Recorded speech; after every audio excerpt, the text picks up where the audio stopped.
왕이 보내 유대와 예루살렘의 모든 장로를 자기에게로 모으고 이에 왕이 여호와의 성전에 올라가매 유다 모든 사람과 예루살렘 주민과 제사장들과 선지자들과 모든 백성이 노소를 막론하고 다 왕과 함께 앉으라. 왕이 여호와의 성전 안에서 발견한 언약책의 모든 말씀을 읽어 우리의 귀에 들리고 왕이 담 위에 서서 여호와 앞에서 언약을 세우되 마음을 다하고 뜻을 다하여 여호와께 순종하고 그의 계명과 법도와 율례를 지켜 이 책에 기록된 이 언약의 말씀을 이루게 하리라 하며 백성이 다 그 언약을 따르기로 하니라. 아멘. 하나님 감사합니다. 이 언약의 말씀을 우리도 다 따르기를 원합니다. 그대로 순종하고 결단하는 우리 교회 모든 성도님들 다 되도록 축복하여 주시옵소서. 예수님 이름으로 기도합니다. 아멘. 아멘. 오늘 그 언약을 따르기로라는 제목으로 하나님 말씀 나눌 때에 여러분에게 크신 은혜가 임하기를 주의 이름으로 축복합니다. 여러분이 어떤 신앙적인 결단을 하잖아요. 그러면 결단한 것으로 끝나지 않고 행동이 바뀌어야 되죠. 이거는 신앙뿐만 아니라 삶에도 마찬가지예요. 네. 내가 뭐 도덕질 안 하고 살 거야 라고 결단했으면 어떻게 해야 돼요? 행동이 바뀌어야 되죠. 바뀌어야죠. 결단만 하면 무슨 소용이 있겠어요? 그건 자기 자신을 속이는 거잖아요. 근데 신앙은 결단했으면 행동이 안 바뀌면 하나님을 속이는 거예요. 그래서 결단을 했으면 행동이 바뀌어야 돼요. 그런데 행동을 바뀌려면 근거가 있어야 되잖아요. 근거가 있어야지 그 기준에 맞춰서 행동을 바꿀 거 아니에요. 그러면 그 근거가 뭘까요? 하나님의 말씀이죠. 그러니까 하나님 말씀에 내가 근거해서 결단하고 행동을 바꾸면 그 사람이 하나님의 쓰임받는 사람 되고 하나님의 마음에 합한 사람이 될 줄로 믿습니다. 여러분 이런 결단을 우리가 잘 못하는 이유는 순종하겠다는 의지가 약해서 그래요. 그래서 결단을 잘하는 사람은 순종하겠다는 의지가 강한 사람이에요. 저는 이 신앙생활하는 게 우리가 일평생 이 세상을 살아가는 거하고 똑같다라고 생각해요. 회사에 뭐 의지가 없고 결단이 없고 그런 사람들이요, 예수 믿는 것도 시원찮게 믿어요. 근데 예수 잘 믿는 사람은 사회생활도 잘해요. 나는 우리 교회 모든 성도님들이 하나님 앞에 바른 자세를 갖고 이 세상에서도 머리가 되고 정말 잘 살았으면 좋겠어요. 그런 우리 교회 모든 성도님들 되시기를 주의 이름으로 축복합니다. 요시야 시대에 일어난 일인데요. 오늘 본문은 어떤 결단을 하고 행동을 바꾸고 해야 되고 또 그 결단한 근거가 무엇인지 우리가 한번 살펴보도록 하겠습니다. 먼저 요시야 시대의 시대적인 배경을 우리가 좀 살펴보면요. 이때는 BC 한 640년경 일인데요. 이스라엘을 중심으로 이집트하고 바벨론, 아수르가 지배권, 패권을 놓고 서로 경쟁하던 시절이에요. 그때 약속인 이스라엘은 그 눈치를 봐야 되겠죠. 우리 한국이 지금 부강한 나라가 되었음에도 불구하고 한국은 아직도 어떤 나라들의 눈치를 좀 볼 수밖에 없어요. 왜냐하면 한국보다 더 강대한 나라들이 이 주위에 있기 때문에 어쩔 수 없는 거죠. 이스라엘은 약한 나라였는데 이 이집트나 아수르나 바벨론 같은 그런 강대한 나라들이 바로 주위에 있었기 때문에 그들의 눈치를 보지 않을 수가 없었어요. 그렇다고 한다면 이 뭔가 이 나라 안에서 제사장들이 바른 이 복음을 증거하고 선지자들은 백성들에게 끼어있는 말씀을 증거하고 백성들은 또 올바로 내가 하나님 뜻대로 살아야 되겠다 뭐 이런 게 좀 똘똘 뭉치면 그나마 괜찮지 않겠어요? 마치 우리나라 60년대 70년대 누가 뭐래도 훌륭한 지도자가 나와서 그래서 대한민국을 발전시킨 건 사실이잖아요. 전 세계에 자랑스러운 나라가 됐잖아요. 근데 이 제사장들이 타락을 하고 선지자들이 타락을 하니까 백성들도 타락을 한 거예요. 완전한 타락의 시기였어요. 그러니까 큰 나라들의 이 밤이 될 수밖에 없는 그런 상황이었죠. 이 시대에 요시야라는 임금이 등장을 하기 시작을 하는 거예요. 요 시대의 생활상을 요시야 왕 때 예레미야와 같이 선지자 활동을 했던 스바냐라는 선지자가 이 시대의 상황을 잘 묘사를 했는데 한번 살펴볼까요? 이 시대가 어떤 시대였냐면 폐역하고 더러운 곳, 포악한 그 성읍이 화 있을진저. 그러니까 얼마나 이 더럽고 폐역한 그런 사람들이 모여 살았느냐. 환경이 더러운 게 아니라 사람이 더러운 거였죠. 사람이 더러우면 환경이 더럽게 되어 있어요. 2절에 보면 그가 명령을 듣지 아니하며 교훈을 받지 아니하며, 누구의 명령? 하나님의 명령을, 하나님의 교훈을 받지 아니하며 여호와를 의리하지 아니하며 자기 하나님께 가까이 나아가지도 아니하였다. 그러니까 폐역하니까 하나님을 또 멀리했다 이거예요. 3절에 보면 그 가운데 방백들은 백성을 다스리는 그런 사람들을 얘기하는 거죠. 부르짖는 사자요. 그러니까 무슨 뜻이에요? 백성들의 등골 빼먹었다 이거죠. 그의 재판장들은 이튿날까지 남겨두는 것이 없는 저녁 일이요. 재판장들은 뇌물을 받고 곧게 바르게 처단하는 게 아니라 뇌물을 받고 사역에 맞추어서 재판을 하였다라는 거죠. 4절에 보면 그의 선지자들은 경솔하고 참 답답하죠. 간사한 사람들이, 아니 선지자들이라도 정신을 좀 차려서야지. 하나님의 말씀을 증거하는 사람들이. 그의 제사장들은 성소를 더럽히고 율법을 범하였도다. 하나님 말씀에 어긋나는 행동을 서슴지 않게 하고 말씀을 제대로 가르치지 않고 경솔한 행동을 했다는 거예요. 그 다음에 5절에 보면 그 가운데 계시는 여호와는 의로우사 불의를 행하지 아니하시고 아침마다 빠짐없이 자기의 공의를 비추어 주셨거늘 불의한 자는 수치를 알지 못하는도다. 하나님이 아침마다 정말 하나님의 뜻을 선포해 주셨건만 그 말씀 듣지 않고 어긋난 길로 갔다 하는 거예요. 자, 이런 암울한 그런 시대가 바로 이 시대였다는 겁니다. 이럴 때 백성들은 어떠한 마음의 자세를 가졌을까요? 네가 여호와의 이름으로 우리에게 하는 말을 우리가 듣지 않겠다. 그러니까 그 중에 예레미야나 스바냐 같은 선지자가 있을 거 아니겠어요? 아무리 시대가 타락했어도 올곧은 소리하는 선지자들은 있을 거 아니에요. 근데 백성들은 뭐라고 얘기를 하냐면 네가 여호와의 이름으로 우리에게 하는 말 우리가 듣지 않아. 올바른 선지자들이 올바른 얘기를 하겠다는데 그거 안 듣기 싫다는 거예요. 참 답답하죠.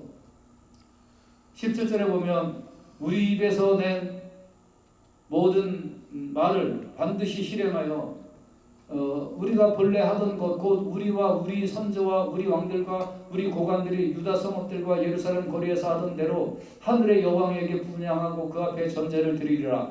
그때는 우리가 먹을 것이 풍부하며 복을 받고 재난을 당하지 아니하였다. 이 무슨 말이에요? 우리가 우상 숭배할 때 더 잘 살았잖아. 근데 지금 더 못 사는데 뭐 하나님 섬기면 뭐 더 좋은 일이 생긴대? 이러면서 하나님은 의도적으로 섬기지 않겠다고 선언을 하고 있는 거예요. 이러한 폐역한 시대, 오늘날하고 좀 비슷하지 않아요? 오늘날 여러분 하나님 말씀 제대로 증거하면 듣기 좋아해요? 회개하라고 그러면 이 교회밖에 없냐 그러잖아요. 잘못 지적하면 목사님은 똑바로 해요 이러잖아요. 똑바로 하니까 잔소리하지. 그래도 비교적 똑바로 하니까 잔소리하는 거지 뭐 당신하고 똑같이 살면 뭐 잔소리 하겠어요? 그러면 자기 자신을 돌아봐야지 뭐 그냥 뭐 대근 어떻고 뭐 이런 소리 해야 되잖아요. 그리고 뭐 회개하라는 얘기 안 하는 교회로 뭐 얼마든지 많은데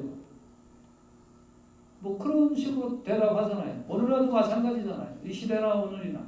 이러한 때 요시야가 이제 8살의 나이에 임금이 되었는데요. 그럼 이 요시야는 또 어떤 사람인가 우리가 한번 살펴보죠. 요시야의 할아버지는 므낫세예요. 근데 성경에서 가장 악한 왕이 누구예요? 므낫세예요. 가장 악한 왕. 그리고 이 므낫세의 아들 그러니까 요시야의 아버지는 2년 동안 다스리다가 그 신하들에 의하여 암살당해요. 그리고 어린 나이에 8살에 왕이 돼요. 그러면 사람 눈치 봐야 될 거 아니에요. 8살인데. 자기 아버지는 암살당했어요. 자기 할아버지는 이스라엘의 가장 악한 왕이었어요. 그 보고 배운 게 있어야죠. 할아버지한테는 악한 거, 아버지는 2년 동안 다스리다가 신하들에게 암살당해요. 그러면 자기 목숨도 언제 죽을지 모르는 이런 상황에 요시야가 사람을 의지하지 아니하고 여호와 보시기에 정직히 행하여 그 조상 다윗의 모든 길로 행하고 좌우로 치우치지 아니하는 삶을 살기 시작을 해요. 그러니까 이 토탈리 타락한 이 시대에 하나님께서 요시야에게 주목하신 이유가 바로 여기 있는 거예요. 여러분과 제가 시대가 어떻고 저렇고 뭐 사람들이 어떻고 저렇고 그렇게 생각하지 마세요. 아무리 그런다 한들 여러분과 저만 똑바로 서면 하나님이 여러분과 저에게 주목하여 주실 줄로 믿습니다. 뭐 본받을 게 없고 세상이 어떻고 타락하고 뭐 내가 그걸 어떻게 뭘 해요. 나 혼자라도 똑바로 살자 이거예요. 나 혼자라도 하나님 앞에 올바로 있자 이거예요. 아무리 곁길로 간다 하더라도. 자, 하나님께서 함께하여 주시면 형통한 일이 일어나게 될 줄로 믿습니다. 자, 그래서 이 요시야가 왕이 된 지 18년이 되었어요. 그러니까 18살에 왕이 되었는데 더하기 18년 하니까 26살이에요. 이제는 어른이 되었다면 어른이 되었지만 아직 뭔가 좀 미숙한 나이잖아요. 26살 정도 되었다면 물론 8살 때보다는 성숙한 나이지만 우리가 좀 인생을 살아보니까 그때는 뭔가를 또 하려고 해도 좀 뭔가 약간 미숙한 그런 나이인 거는 사실이죠. 그런데 이가 성전을 수리하다가 우연히 모세의 율법책을 발견하게 돼요. 그래서 그 책을 갖고 와라. 그래서 이제 그 책을 읽어보니까 큰일 난 거예요. 자기네들이 지금까지 해왔던 모든 일이 거의 잘못된 걸 깨달은 거예요. 다시 말하면 이 율법책이 희귀해서 이 성전 지하 깊숙한 곳에 놓았는데 그거를 이제 성전 수리하다가 발견을 해서 읽어보니까 그거에 기준하여 보니까 자기네들이 너무나도 엉터리로 하나님을 섬기고 있었다는 거예요. 다시 말하면 아시리아나 이집트나 바벨론에서 행하고 있던 그 습관을 자기도 모르게 받아들여서 여호와의 성전에서 엉뚱한 짓을 하고 있었던 것을 깨달은 거예요. 그러니까 하나님 뜻대로 살려고는 했지만 뭐가 부족했던 거예요? 기준점이 부족했던 거예요. 하나님의 율법책을 발견하고 그거를 읽다 보니까 이거 큰일 났구나. 우리가 너무 잘못했구나. 너무 익숙했던 부분이지만 너무 잘못한 게 많았구나 하는 거를 우상숭배와 하나님을 혼동한 거예요. 잘못 살았던 거예요. 그거를 딱 깨닫고 이제 그들이 이제 어떻게 살기를 원했는가.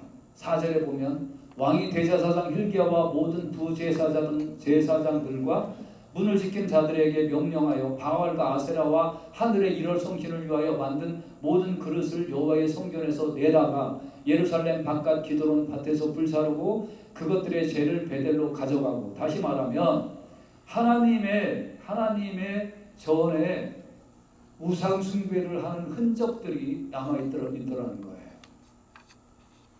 일월 성신을 숭배하고 그리고 아세라, 바알, 그거 옆에 나라들은 다 그런 거 섬겼거든요. 그러니까 자기도 모르게 그런 것들이 젖어 들어와서 하나님도 섬기고 저 옆에 복도에다가는 또 저 무상단지 하나 세워놓고 그 옆에 복도에다가는 아세라 목상 하나 세워놓고 또 그들을 경배하는 향도 꽂아놓고 뭐 그릇도 만들어놓고 그렇게 하면서 여기서는 예배도 드리고 이런 엉터리 짓을 했다라는 거예요. 근데 이거 큰일 난 거잖아요. 하나님 섬기고 우상 섬기지 말라고 써있는데 이걸 몰랐던 거예요. 이렇게 하는 게 그냥 자연스러운 건 줄 알고 그거를 갖다 버리기 시작을 한 거예요. 여러분, 지금 백성들은 뭐라고 그랬다고요? 백성들은 하나님 말씀 안 듣던 시대였잖아요. 제사장들은 타락했고 선지자들도 타락했던 이 시대에 요시야가 깨닫고 이 하나님을 온전하게 섬기려면 이런 거 갖다 버려야 돼 하고 갖다 버렸다는 거예요. 여러분, 갖다 버린다는 게 얼마나 힘든 일인 줄 아세요? 그냥 상식적으로 생각해 봅시다. 여러분, 클로젯 한번 열어보세요. 3년 동안 안 입은 옷 있잖아요. 갖다 버리려면 쉬워요, 어려워요? 입을 것 같으잖아요. 꼭 쓸 것 같잖아요. 하다못해 신문지 돌돌 말하는 것도 언젠가 필요할 것 같아서 못 버리잖아요, 여러분. 다 갖다 버리세요, 웬만하면. 신발도 한 3년 동안 안 신은 거 웬만하면 다 갖다 버리세요. 집만 돼, 집만. 여러분, 갖다 버린다는 거 쉽지 않아요. 신앙적으로도 불필요한 요소들이 얼마나 많이 있는지 몰라요. 하나님 섬긴다고 하지만 불필요한 요소들 얼마나 많은지 몰라요. 하다못해 교회 와서 우리가 어떤 하는 행사들이 있잖아요. 이것 때는 반드시 이거 해야 돼요. 근데 그거 언제부터 생긴 건데요? 아무도 몰라. 근데 꼭 해야 되는데 안 하면 안 돼요? 그래도 안 하면 좋아. 안 하는 것보다 낫잖아요. 필요 없는 거 갖다 버리세요. 그래서 여호와의 성전에서 필요 없는 우상장들을 다 갖다 버렸다는 거예요. 그래서 여러분, 사랑하는 여러분과 저의 습관에 남아있는 어떠한 악이나 하나님을 섬기는 곳에서 잘못된 것들이 있다면 모양이라도 다 갖다 버리는 그런 결단이 일어나시기를 주님의 귀하신 이름으로 축복합니다. 할렐루야. 아멘. 악은 모양이라도 버려야 돼요. 그리고 5절에 보면 또 어떤 일을 하게 되냐면, 옛적에 유다 왕들이 세워서 유다 모든 성읍과 예루살렘 주위의 산당들에서 분향하며 우상을 섬기게 한 제사장들을 폐하며, 제사장들도 오늘날로 말하면 잘라버렸다 이거예요. 나는 개인적으로 이제 이 나이 되니까 이 가짜 목사들 좀 다 손꺼냈으면 좋겠어. 겉으로는 다 안수받고 목사인데 이 하는 짓거리들을 보면 사람이야 잘못한 것도 있고 사람이 완전하지 않은 것까지는 다 인정해. 근데 하나님 말씀 엉터리로 가르치는 목사들은 난 좀 다 없앴으면 좋겠어요. 그래서 우상을 섬기게 한 제사장들을 폐하며 바알과 해와 달과 별대와 하늘의 모든 별들에게 분향하는 자들을 다 폐하여 버리고, 사람 개혁이 중요한 거예요. 사람 개혁. 그래서 이런 일들을 했다. 쉽지 않은 일이죠. 여러분, 중요한 단어, 제가 웬만하면 목사님들하고 공부할 때만 제가 이렇게 원어를 좀 하고, 우리 설교할 때 제가 원어를 잘 안 쓰는데 그냥 두 가지는 좀 꼭 쓰고 싶어요. 여러분, 코헨이라는 말이 있는데, 코헨은 참된 제사장을 부를 때 코헨이라고 불러요. 근데 케마림이라는 말은 이 엉터리 제사장, 겉으로는 똑같이 옷을 입었는데 그런데 엉터리를 얘기할 때 케마림이라고 해요. 제가 케마림 되지 않고 코헨으로 끝까지 목회하다가 하나님 나라에 갈 수 있도록 기도 많이 해주시길 바라고. 그리고 여러분도, 우리는 다 망같은 제사장이라고 그랬잖아요. 케마림처럼 겉은 멀쩡한데 엉터리 신앙생활 하지 아니하고 코헨 같은 사람으로 신앙생활 하다가 하나님 나라 가시기를 주님의 귀하신 이름으로 축복합니다. 할렐루야. 그래서 사람 기억이라는 게 참 쉽지 않더라는 거예요. 그리고 6절에 보면 또 어떤 일을 하냐면, 여호와의 성전에서 아세라 상을 내다가 예루살렘 바깥 기드온 시내로 가져다가 거기에서 불사르고 빻아서 가루를 만들어 그 가루를 묘지에다가 뿌려버렸다는 거예요. 뭐예요? 여러분, 묘지에다가 좋은 거 뿌리나요? 아니잖아요. 모욕감을 주는 거잖아요. 그래서 이런 어떤 개혁을 이루었다. 그 다음에 저는 이 구절, 수도 없이 성경을 봤지만 이 7절 구절을 읽어보고 참 더 놀랐어요. 뭐냐면, 여호와의 성전의 가운데 남성의 집을 헐었으니, 성전 가운데 이런 일이 있었다는 거예요. 그곳은 여인이 아세라를 위하여 휘장을 짜는 초소였다. 이게 그 당시 바벨론이나 아수르나 이집트에는 그냥 당연한 일이었어요. 근데 이게 하나님을 섬긴다라는 예루살렘에도 이런 일이 있었다는 거예요. 그래서 이런 것들을 다 헐어버렸다 하는 거예요. 이 특별히 이 동성연애 같은 경우 성경에서 엄격히 금하고 있는 거거든요. 거기서 연민 느끼지 마세요, 여러분. 연민 느끼지 마세요. 가끔 이 무지개 깃발이 있는 그런 교회들 보면 미친 거 아니야라는 생각이 들어요. 저놈들 미친놈 아니야? 뭐 어떻게 뭐 이해를 할 수가 없어요. 받아들일 수가 없어요. 그래서 목사도 미치고 성도들도 다 미치지 않으면 제정신인 거죠. 좋아요. 그 이빨을 해서 동성애자들이 왔다고 하면 그들이 말씀을 듣고 변화되도록 가르쳐야지. 그거 괜찮은 거라고 가르치면 그 미친놈이에요. 그건 더 이상 목사가 아니고 교회도 아니고 성도도 아니에요. 성경에서 뭐라고 얘기하고 있는지. 가증한 일을 행한 반드시 죽일지 자기의 피가 자기에게로 돌아가리라. 여러분 성경을 성경대로 믿고 말씀을 말씀대로 따르고 거기에 맞춰서 자기의 잘못된 행실을 고쳐나가는 건 옳은 일이나 그게 뭐 그런 거는 그런 거고 나는 내대로 살 거야. 잘못 안 하는 사람은 없겠지만 잘못한 것을 회개하고 돌이킬 때 하나님이 인정해 주시고 받아주실 줄로 믿습니다. 근데 나는 내대로 살 거야. 이거 끝까지 이거 지옥불이에요. 그러면 왜 이들은 이런 일들을 지금까지 했을까요? 왜 요시야 때에 성경 말씀을 보고 이때서야 이렇게 개혁이 일어날 수밖에 없었을까요? 그동안 뭘 했길래? 사람의 특징이 있는데요. 사람은 어떤 특징이 있냐면 목이 뻣뻣한 게 특징이에요. 그러니 목이 뻣뻣하다는 특징은 이 말이 무슨 뜻이냐면 부끄러움을 모른다라는 뜻도 있고요. 회개하기를 주저한다라는 뜻도 있고요. 아무리 기록된 말씀이 있어도 내 마음대로 살기를 원한다 이런 뜻이에요. 이게 목이 뻣뻣하다라는 거예요. 그러니까 여러분 성경 말씀에 어떤 말씀이 있어도요. 그거 말씀 듣기 원하지 않아요. 내 방식대로 살고 싶어 하는 거예요. 그게 차고차고 넘치다 보면 여호와의 성전에 엉뚱한 것들이 모여들기 시작을 하는 거예요. 엉뚱한 것들이 차곡차곡 쌓여들기 시작하는 거예요. 저는 간절히 원합니다. 여러분과 제가 목이 뻣뻣한 백성이 되지 아니하고 말씀을 읽고 그 말씀이 나를 치면 순식간에 무릎 꿇고 하나님 제가 또 잘못했습니다. 또 용서해 주십시오. 또 제가 실수했습니다. 또 하나님이 원하시지 않은 일들을 원하시지 않는 행동 원하시지 아니하는 습관들이 자동으로 나왔군요. 하나님 이 죄인을 용서해 주시옵소서 하고 만번이라도 회개하고 잘못하고 용서를 구하는 자들이 다 될 수 있기를 주님의 귀하신 이름으로 축복합니다.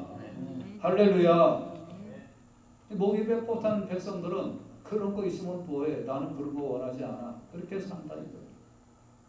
성경은 주의 잔과 귀신의 잔을 경하여 마시지 못하고 주의 식탁과 귀신의 식탁에 경하여 참여하지 못하리라고 했는데 마음 한 구석에 하나님 잘 믿어야지 하면서 한 구석에는 에이 잘 믿으면 뭐해 내 마음대로 살지 이런 게 같이 있다 이거예요.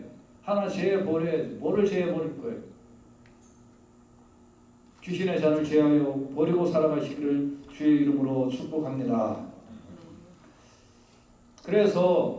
그러므로 이제는 여호와를 경외하며 온전함과 진실함으로 그를 섬기라.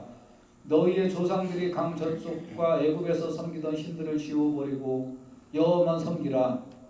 하나님만 잘 의지하고 섬길 때 하나님이 내려주시는 형통의 복을 받게 될 줄로 믿습니다. 자, 이렇게 해서 요시야가 이제 개혁을 했는데 지금이 정말 중요한 거예요. 지금 말씀이 이제 정말 중요한 건데요. 에스겔 44장 23절 말씀 하나만 더 읽고 중요한 말씀으로 좀 들어가 보겠습니다. 내 백성에게 거룩한 것과 속된 것의 구별을 가르치며 부정한 것과 정한 것을 분별하게 하라라고 했어요. 그러니까 여러분 속에 정한 것과 부정한 것이 무엇인지 이거를 분별하는 능력이 생기기를 주의 이름으로 축복합니다. 무엇으로? 하나님 말씀으로. 할렐루야. 그러면 이제 이런 일들을 요시야가 했을 때 어떠한 방법대로 했을까 하는 게 중요한 거거든요. 그 방법들을 조금 살펴보고 말씀을 맺겠습니다. 첫째, 장로들을 모았다는 거예요. 왕이 보내 유다와 예루살렘의 모든 장로를 자기에게로 모으고, 그러니까 요시야가 하나님의 말씀을 듣고 우리가 잘못하고 있다는 걸 깨달았어요. 그리고 나서 요시야가 제일 먼저 한 일이 장로들을 모은 거예요. 근데 여기 성경에서 장로라는 뜻은 수염이 난 자들이라는 뜻이거든요. 다시 말하면 인생을 살면서 사리 분별을 할 줄 아는 사람들을 모았다라는 뜻이에요. 사리 분별을 아는 사람들을 모아서, 그래서 이 사람들에게 자기의 말을 설명을 한 거예요. 하나님 말씀이 이렇게 써 있는데 우리가 이렇게 잘못 살았습니다. 그러니까 지금 당장 때려부실 거 때려부시고 없애버릴 거 없애버리고 사악한 제사장들을 다 파면시켜버리고 합시다 하는 걸 장로들을 모아서 얘기를 했다는 거예요. 오늘날로 말하면 담임 목사가 뭔가 하나님 뜻대로 교회를 경영하고 싶은데, 교회를 치리하고 싶은데 누구들부터 불렀냐면 안수입사 집사님들을 불러가지고, 그래서 이렇게 할 거니까 당신들 생각은 어떻소 하고 물어볼 때 그들이 다 뜻대로 합시다, 하나님 말씀대로 합시다 하고 순종했다는 거예요. 왜? 사리분별을 할 줄 아는 자들을 먼저 불렀다는 거예요. 나는 간절히 원합니다. 여러분들이 사리분별을 할 줄 아는 자들이 되시기를 주의 이름으로 축복합니다. 하나님 말씀에 이렇게 써 있습니다라고 한다면 그거 목숨을 내놓고라도 난 순종할 테니까 뜻대로 하십시오라고 동조하는 사람들이 되시기를 주의 이름으로 축복합니다. 그리고 이 사람들을 불러서 2절에 보니까 말씀을 읽었다는 거예요. 말씀을. 성전에 올라가서 유다 모든 사람과 예루살렘 시민과 제사장들과 선지자들과 모든 백성이 노소를 막론하고 다 왕과 함께 했을 때 왕이 여호와의 성전 안에서 발견한 언약책의 모든 말씀을 읽었다. 그래서 우리의 귀에 들려줬다는 거예요. 말씀에 이렇게 써 있는데 우리는 이렇게 살았습니다. 말씀에 이렇게 써 있는데 우리는 아세라 목상을 성전에다 갖다 놨습니다. 말씀에 이렇게 써 있는데 우리는 바알의 우상을 갖다 놨습니다. 여러분 어떻게 하시겠습니까? 하고 귀에 들려줬다는 거예요. 여러분, 말씀에 쓰여 있으면 습관도 버리시고, 말씀에 잘못된 게 있으면 생각도 버리시고, 말씀에 잘못된 게 있으면 나의 욕심도 버리시고, 말씀에 잘못된 게 있으면 모두 다 깨어부시는 역사가 일어나기를 주님의 귀하신 이름으로 축복합니다. 할렐루야. 저는 제일 듣기 싫은 게 제일 듣기 싫은 것 중에 하나가 이럴 땐 이렇게 해야 되는 거 아니에요? 그렇게 이제 저한테 가끔 얘기할 때가 있어요. 근데 그게 어디서 나온 건데요? 그러면 아니 어느 교회도 이렇게 하고 어느 교회도 이렇게 하는데요. 저는 그러면 막 겉으로는 예 그런데 속으로는 저거 미친 거 아니야? 그런 생각이 들어요. 저한테 얘기할 때는 성경 어디에 이렇게 나왔는데 우리가 이렇게 합시다라고 얘기하십시오. 그러면 저는 100% 고치겠습니다. 100%. 근데 성경에 따라서 고쳐야지. 습관에 따라서 어디서 이랬다 저랬다 그러지 마세요.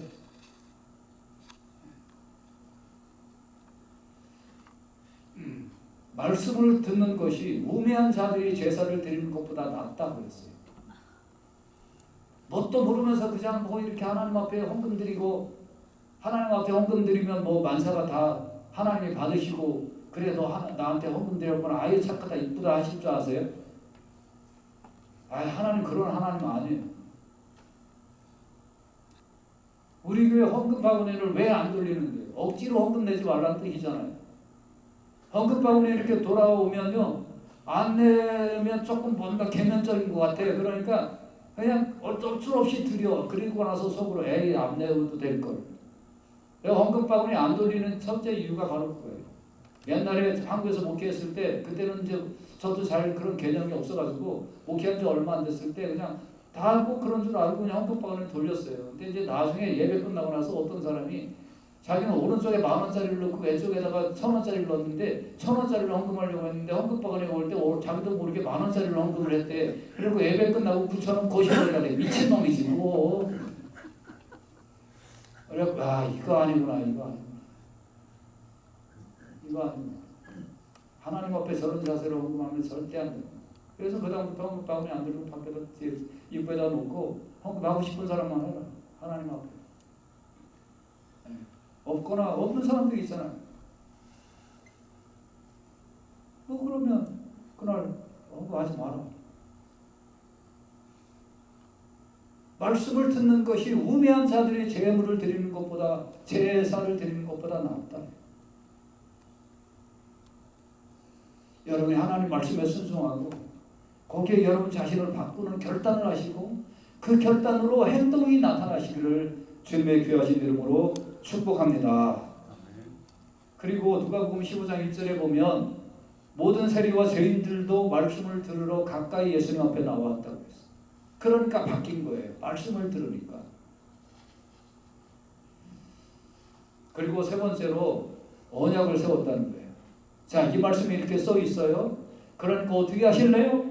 라고 초청한 거잖아요. 그러니까 마음을 다하고 뜻을 다하여 여호와께 순종하고 그의 계명과 법도와 율례를 지켜 이 책에 기록된 언약의 말씀을 이루게 하리라 하며 백성이 다 그 언약을 따르기로 했다. 언약을 세웠다. 이대로 해야 되지 않을까요? 그러니까 예, 그렇게 할게요 했다. 여러분, 사실 개혁이라는 것은 바꾼다는 것은 쉽지 않은 일이에요. 익숙한 것에서부터의 멀어짐이라는 건 쉽지 않아요. 이번에 에티오피아에 갔을 때 아디스아바바의 호텔에 이제 거기서 베이스 캠프를 차리고 거기에 있었는데 거기에 이제 며칠 있다가 저 이제 제레라는 곳으로 비포장도로 한 7-8시간 차를 타고 갔다가 이제 뭐 통행금지도 걸리고 여러 가지 이제 사건이 있었습니다. 이따가 오후에 다시 보고 드리겠습니다만, 그리고 이제 다시 이렇게 돌아왔는데 이 호텔이 여러분 나그네가 머무는 곳이 호텔이잖아요. 근데 여기에 며칠 머무르고 거기 가서 얼마나 고생을 했는지 이 호텔에 다시 그 호텔에 딱 들어오면서 뭐라고 그랬는지 아세요? 홈 스위트 홈. 거기 호텔에 들어오면서 와, 홈 스위트 홈. 얼마나 이게 여러분 우리가요 자기가 안식한 곳에서부터 벗어났다는 게 얼마나 힘든 건지 몰라요. 여러분 익숙한 곳에서부터 멀어진다는 게 얼마나 힘든지 몰라요. 여러분이 익숙한 습관으로부터 벗어난다는 게 얼마나 힘든 일인지 몰라요. 그러나 하나님 말씀을 따르기 위하여 익숙한 곳에서 벗어나고 익힌 습관에서 벗어나고 잘못된 제도에서 벗어난다. 그걸 따르기로 했다.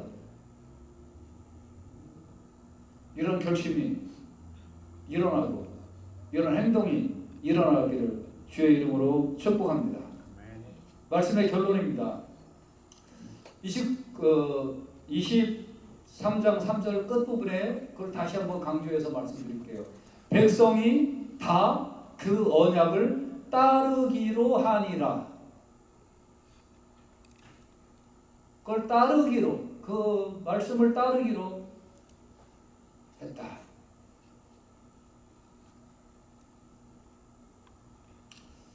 여기서 이제 따른다라는 건 맹세하다, 마음에 심고 행동을 거치겠다, 이런 뜻이잖아요.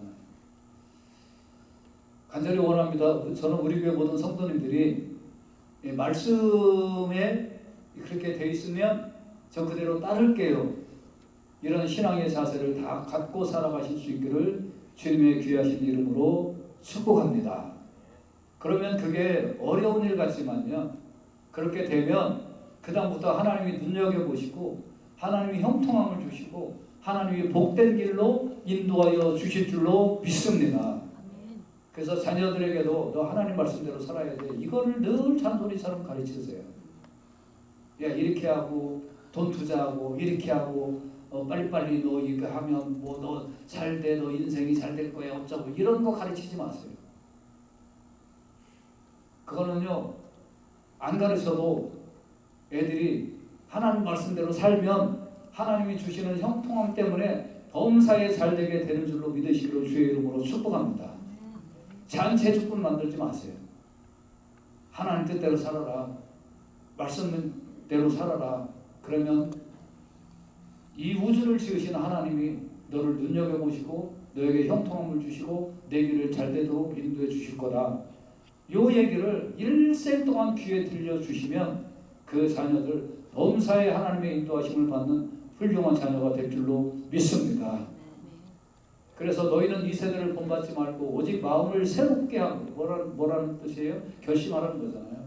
변화를 받아 하나님의 선하시고 기뻐하시고 온전하신 뜻이 무엇인지 분별하는 사람이 되라. 왜 분별하는 사람? 그러면 하나님의 형통함을 주실 줄로 믿습니다. 사랑하는 여러분, 요시아는 이런 작업을 통해서 하나님의 마음이 합한 사람이 되었습니다. 야고보서 4장 15절에는 너희가 도리어 말하기를 주의 뜻이면 우리가 살기도 하고 이것이나 저것도 하리라 할 것이오늘 뭐예요? 주의 뜻이면 내가 뭐든지 따르겠습니다라는 뜻이잖아요. 그러면 요시아처럼 형통한 인물이 될 거다. 그러면 하나님이 눈여겨보시는 인물이 될 거라는 거예요. 여러분, 신앙적인 결단을 했으면 행동을 바꿔야 되고 행동을 바꾸기 위해서는 하나님 말씀에 순종해야 된다라고 말씀을 드렸습니다. 오늘 이 말씀을 듣는 여러분이요, 무엇에 기준점을 두고 결심을 하고 행동을 바꾸겠습니까? 하나님 말씀. 하나님 말씀. 욕심이 있는 내 마음이 아니고 익히 가졌던 습관이 아니고 관습이 아닌 하나님의 말씀을 가지고 결심을 세우고 그 결심에 따라 내 행동을 바꾸기 시작하면 하나님이 그의 삶을 축복해 주시고 은혜를 내리고 주실 거라는 거예요. 저는 우리 교인들이 이것의 단맛을 볼 수 있기를 주의 이름으로 축복합니다. 저는 하나님의 축복을 받아 누리는 우리 교인들이 다 되시기를 주님의 귀하신 이름으로 축복합니다.